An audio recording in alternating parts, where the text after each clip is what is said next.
Hi everyone, in this video series we will cover the entire Solodit vulnerability checklist and provide real-world examples for each so you can understand more easily. So let's check out third access control vulnerability. Do certain addresses require whitelisting?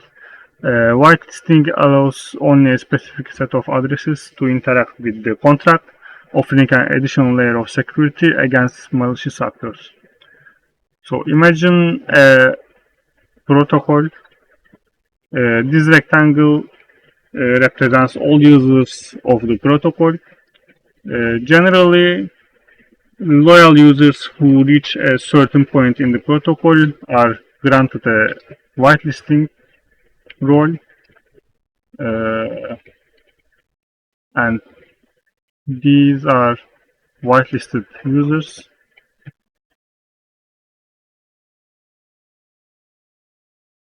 And these are normal users. And these whitelisted users usually can run certain functions and normal users can't. And these functions are protected with like only whitelisted modifier, like that function, who,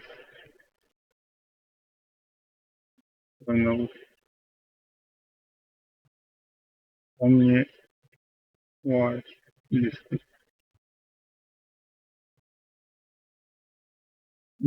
And this foo function is only accessible for these whitelisted users.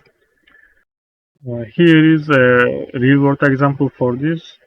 This protocol uses whitelist mechanism, and as you can see, this create profile function is protected with only whitelisted profile creature modifier.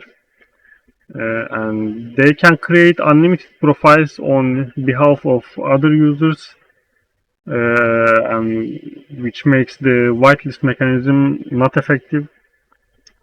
And for this situation, the protocol can limit the number of profile creations per whitelisted user, or maybe they can make the whitelisted mechanism centralized. So yeah, it's again a basic example, but very important for this, for security. And thanks for watching.